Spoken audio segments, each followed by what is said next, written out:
Hello friends, welcome and good afternoon.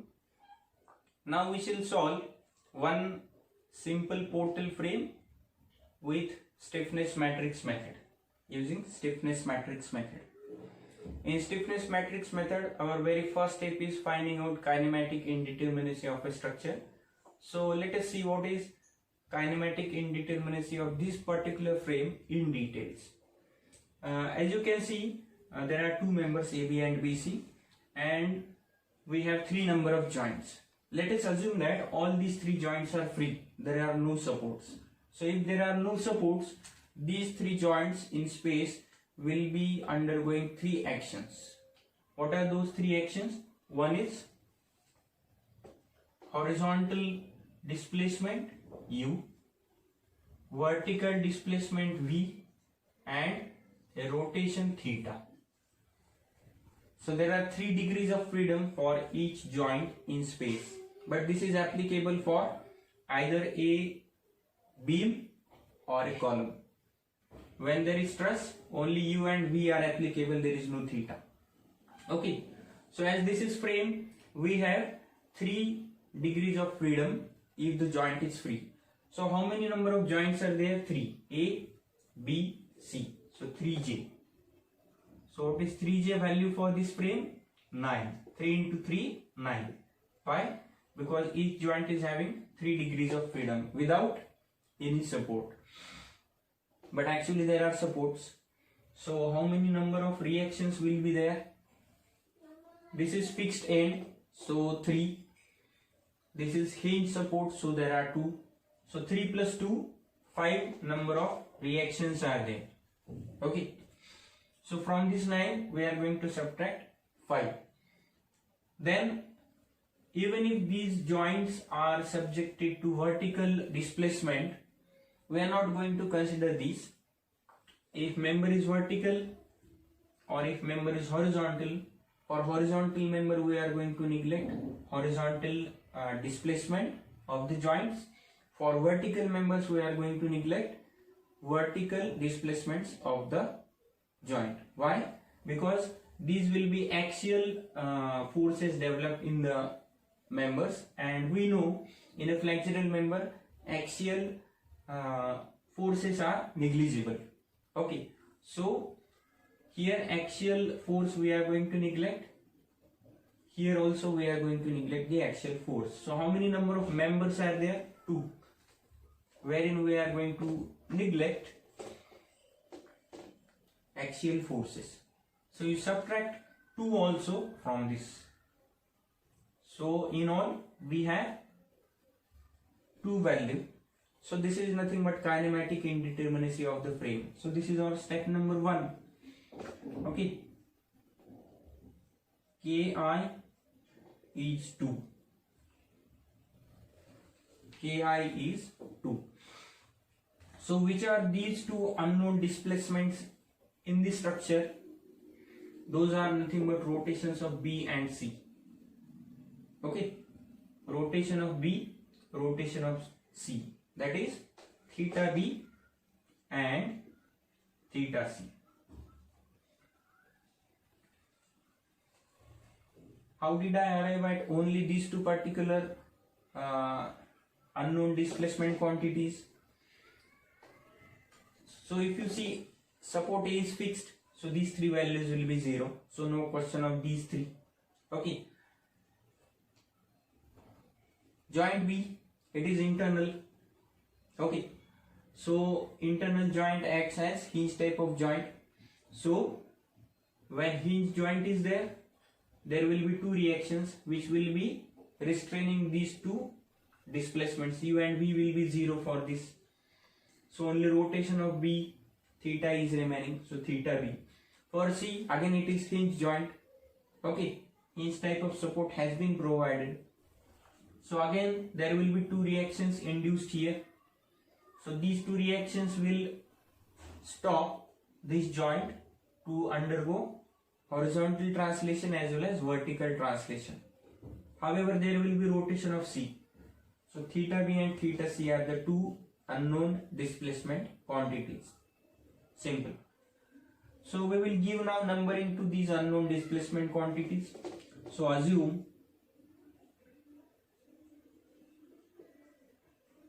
delta 1 as theta b and delta 2 as theta c. So we have to find delta 1 and delta 2. Okay. Now step number 2. Finding out fixed end moments. Why fixed end moments? Because we are solving frames. So frames are flexural members. When flexural members are subjected to external loading, they will induce fixed end moments. And there will be axial forces if members are trusses. So in this case we will find fixed end moments. So AB and BC, let us find MFAB. MFAB is equal to simple minus WL by 8. Okay. So what is minus WL by 8? Minus 50 into 4 by 8. Value is 25 minus 25 kilonewton meter. Then MFBA plus WL by 8. Okay. So this will be plus 25 kilonewton meter.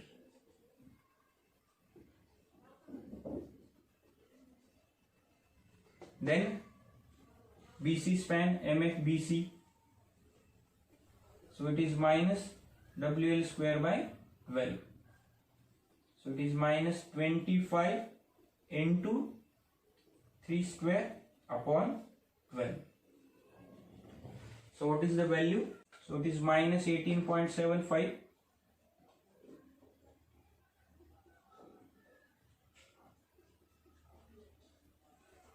And MFCB is plus 18.75 kilonewton meter.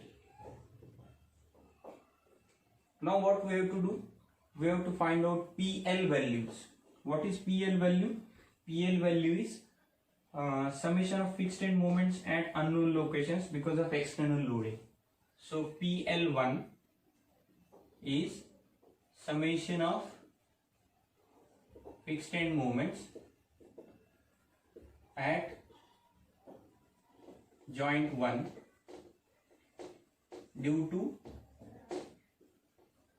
external load.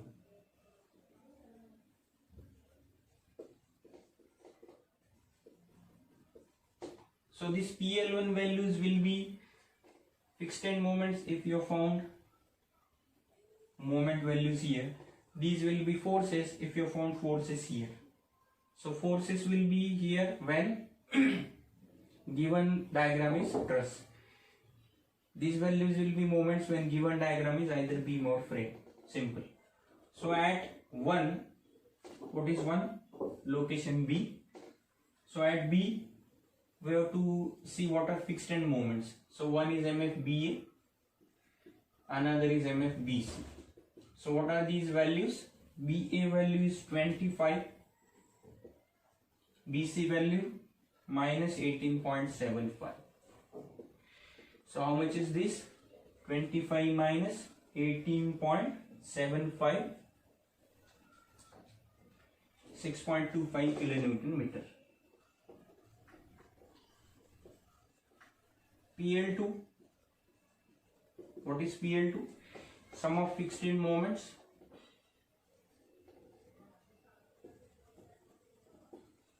at joint 2 due to external loading.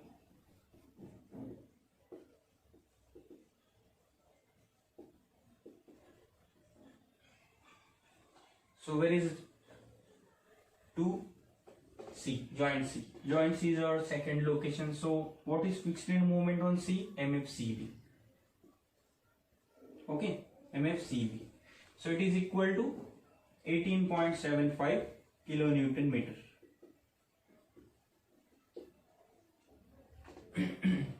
Next, P1 and P2 values both are 0. Why? Again, see location 1. Where is location 1? On joint B. Do we have any external couple on 1? No. There is loading, UDL. Any external couple on 2? No. So both are 0. We can write here the reason, no external couple. Now why only couple? Couple is rotation, okay, moment, couple is moment. So why moment, why external moment? Because our 1 and 2 unknowns are both rotations.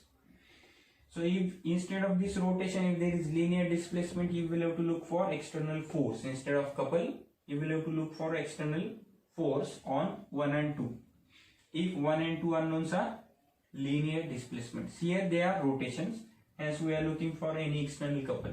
There is no external couple here. Now we will go for finding out stiffness matrix elements. Okay. So I'll just note down these values here.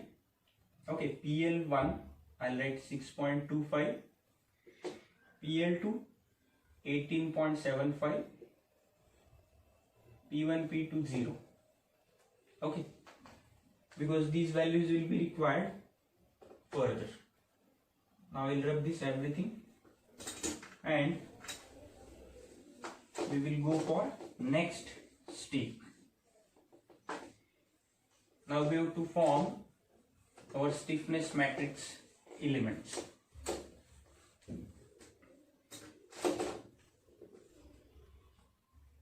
Our first unknown is theta b.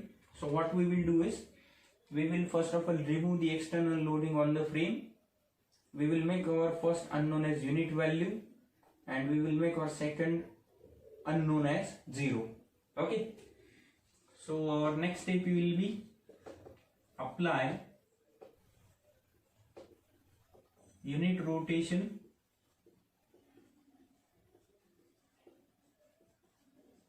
at 1, and corresponding to this unit rotation, now we will find out stiffness values of different locations. Okay, stiffness values of members at different locations. So you know there are only 2 unknown locations, so we will go for finding out stiffness values at these 2 unknown locations, B and C, or 1 and 2, anything you can say. Now here, where is our location 1? On joint B. So here I am going to apply unit rotation. Because of this unit rotation, I will now draw the deformed shape of the frame. How will be deformed shape? Unit rotation, it is here. Column is going to rotate here like this, and beam is going to bend down. Please see, I am showing here 0 slope on C. Why? We are making this rotation 0. Okay, and only this value will be there. So if you apply 1 radian or unit rotation on joint B, okay, this is our first unknown, here is our second unknown, and this is 0. Now each case, that is beam as well as column, becomes a case of propped cantilever subjected to unit rotation. So we already know stiffness is nothing but moment required for unit rotation of the joint. Okay, so those values are I'll write this in red color, 4EI by L1. Okay, this is propped cantilever end of the column, this is fixed end of the column. Propped cantilever end is subjected to unit rotation 1 radian. Because of this, stiffness induced here is 4EI by L1. Its half value will be on fixed end, so it will be 2EI by L1. Okay. However, we don't need this value on joint A. We need value on joint 2. So first of all, see beam.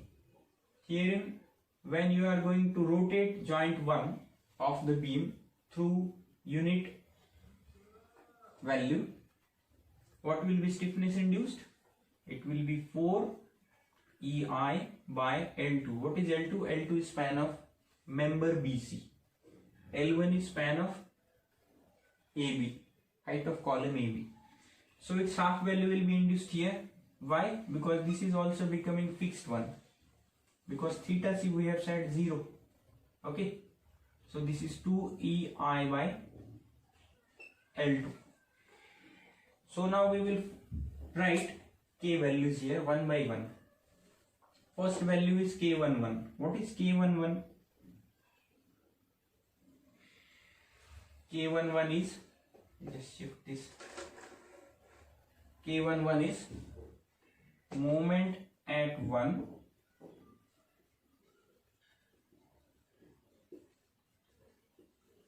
due to unit rotation of 1. So how much is the moment here? There are two values. One is from column, another is from beam. So 4 EI by L1. Okay. So this first value of 4 EI by L1, it is for AB column. Another value is 4 EI by L2. It is for beam BC. So this value is 4 EI by 4 plus 4 EI by 3, because we know span of beam is 3, height of column is 4. So this is 1 plus 4 by 3 is 1.33, so it is 2.33 EI. This is first element of our stiffness matrix K11. Now next K21. What is K21? Moment at 2 due to unit rotation of 1. So in the diagram, look at number 2. What is the value or what is the moment? 2 EI by L2. That will be K21. So 2 EI by L2. This is for span BC. See how much is this? 2 EI by 3.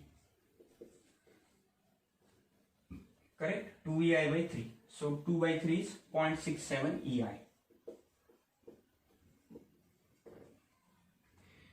So in step number 3 we have got our two stiffness matrix elements. Now step number 4. What will be step number 4?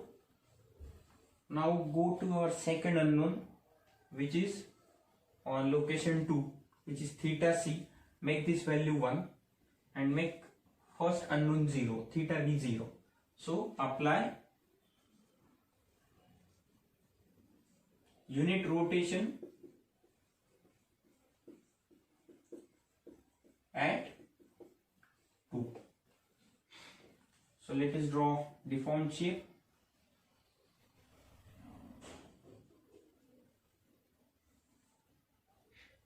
Okay. So here on 2 we are going to apply unit rotation. So because of this rotation, what will be deformed shape?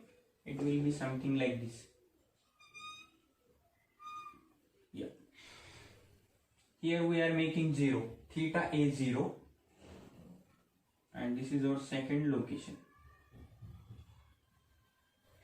Okay, so this is 1 radian, and here value will be 4 EI upon L2, and on 1 half of this. Why half? Because end A becomes fixed one. End A becomes fixed one. So this is 1. So here we will get again two stiffness matrix elements. Which are they? First is K12, value at 1 because of action applied on 2. So moment at 2, moment at 2 due to unit rotation of moment at 1 due to unit rotation of 2. How much is this? 2 EI by L2. 2 EI by L2. So L2 is of span BC. So 2 EI by 3. 2 EI by 3 is 0.67 EI. Verify this with K21. Yes. K12 and K21 are matching. So this is the unique property of these matrix methods. Flexibility as well as stiffness. That K1 to K21 will be same, equal. Next value is K22. What is K22? Moment at 2 due to unit rotation of 2. Okay. So look at number 2 in the diagram. What is value? 4 EI by L2. 4 EI by L2 for span BC. So 4 EI by 3. So it is 1.33 EI. 1.33 EI.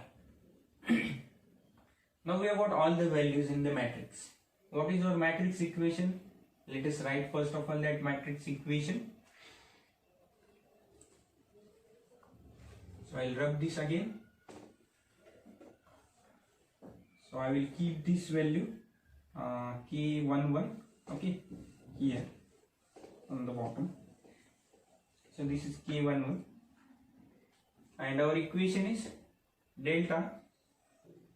So there are two unknowns, delta 1 and delta 2.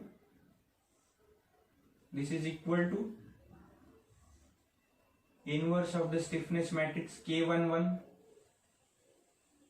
K12, I think first row, first column. Yes. In 11, first one stands for row, second one stands for column. First one stands for row, second value stands for column. Okay, so this element will be in first row and second column. This element will be in first row, first column. Now K21, that is second row, first column.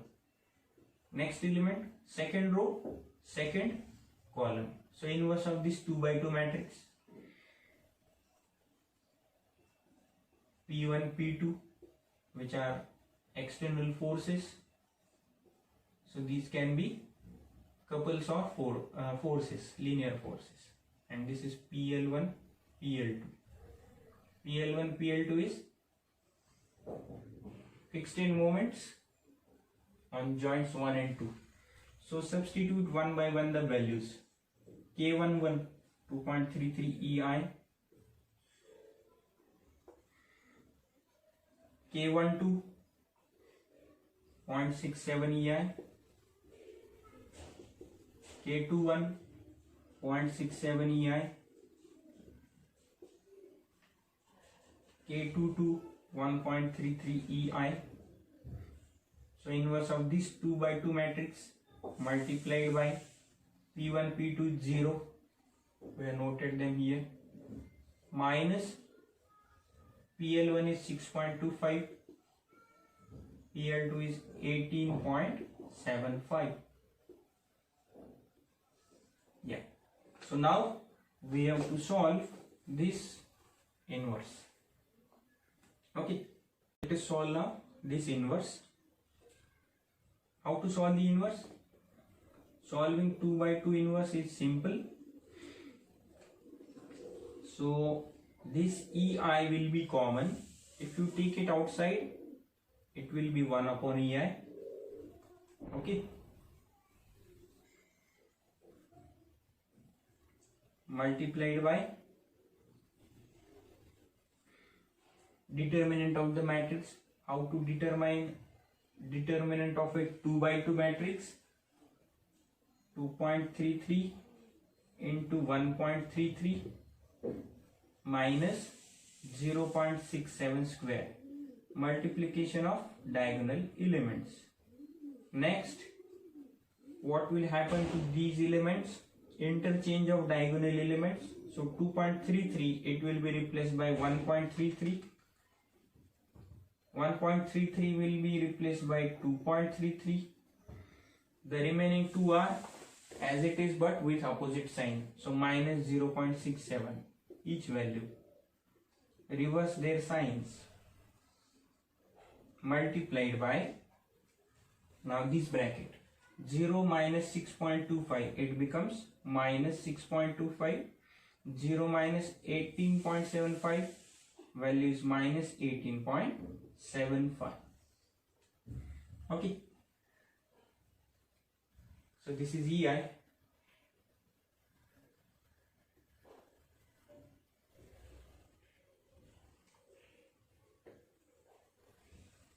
So here EI is in the multiplication. Sorry, it will be as it is. It is not EI.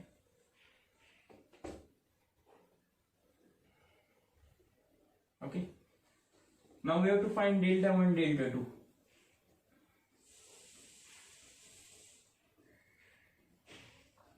So solve it. Delta 1 is equal to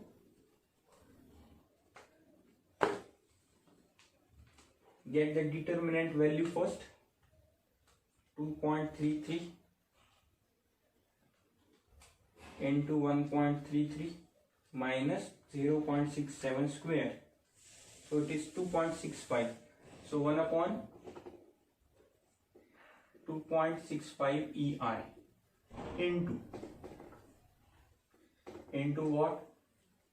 Multiplication of matrices.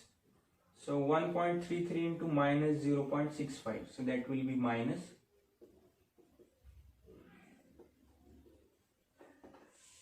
minus 0.67 into minus 18.75. So this becomes plus. Minus minus becomes plus. So this is delta 1. Let us calculate. Minus 1.33 into 6.25 minus 0.67 into minus 18.75 divided by 2.65. So delta 1 or theta b comes to be 1.6 upon EI, and delta 2 or theta c comes as minus 14.91 upon EI. Minus means our assumed direction of theta c was wrong. Okay, let us now find out final moments.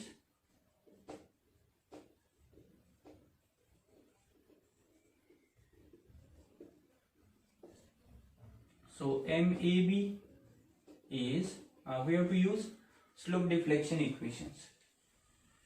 So 2 EI by L into bracket 2 theta A plus theta B minus 3 delta by L minus MF AB. So it is 2 EI by 4, which is height of column AB. Theta A is 0 because it is fixed, and theta B is 1.6 upon EI. Delta is 0 because there is no sway, minus WL by 8, so 15 to 4 by 8, so it is minus 25. Okay. So 2 by 4 is 1 by 2.5, so it is 0.8 minus 25, so it is minus 24.2, minus 24.2 kilonewton meter.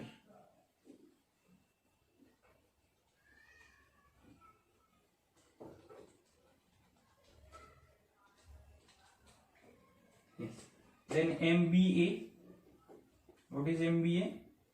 2EI by L into bracket theta A plus 2 theta B minus 3 delta by L plus MFBA. So 2EI by 4 into bracket, again theta is 0, delta 0, theta B is 1.6. So 2 into 1.6 upon EI plus 25. Let us see how much is that. 4 into 4 upon 4, 1.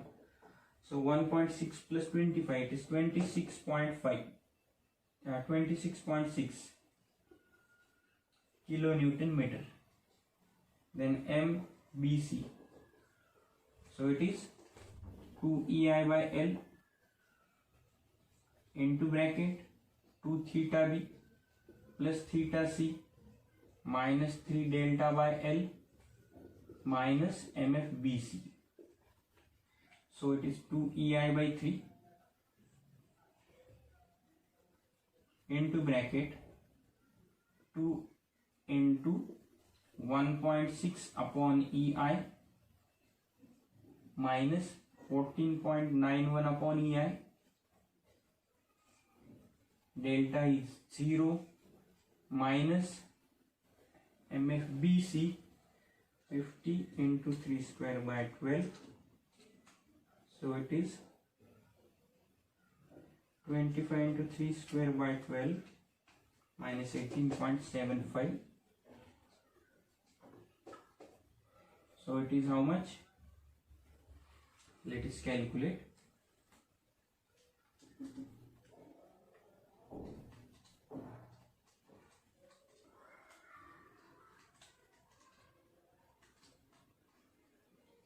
Yes, it matches with this, but with opposite sign. So minus 26.6 kilonewton meter. And final value MCB, it has to be 0 because joint C is a hinge joint. Okay, MCB is hinge. So I am going to write directly as 0. So all 4 values are over. Now we have to draw BMD.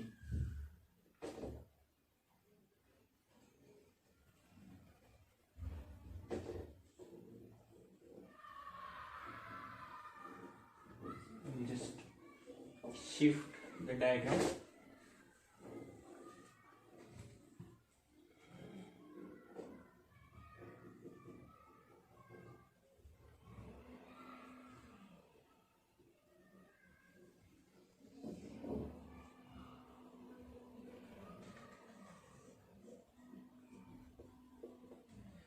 So here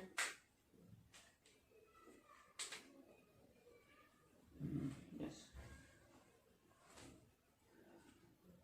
A, B and C.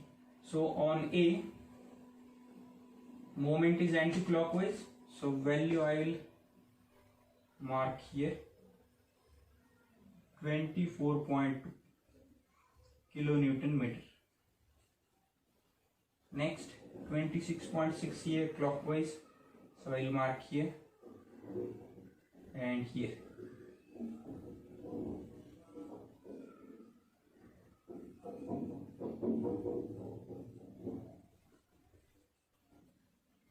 Here somewhere is point load.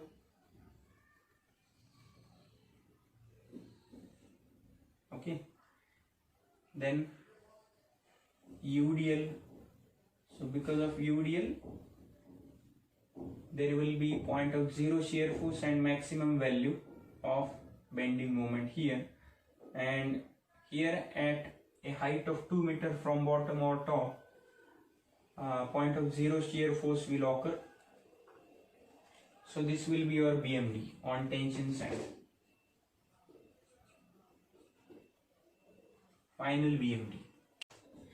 So this is 50 kilonewton meter and this is 28.125 kilonewton meter. So friends, if there is any difficulty in understanding this problem by stiffness matrix method, do write in the comments. If you are new to this channel, subscribe the channel. and let me know your comments.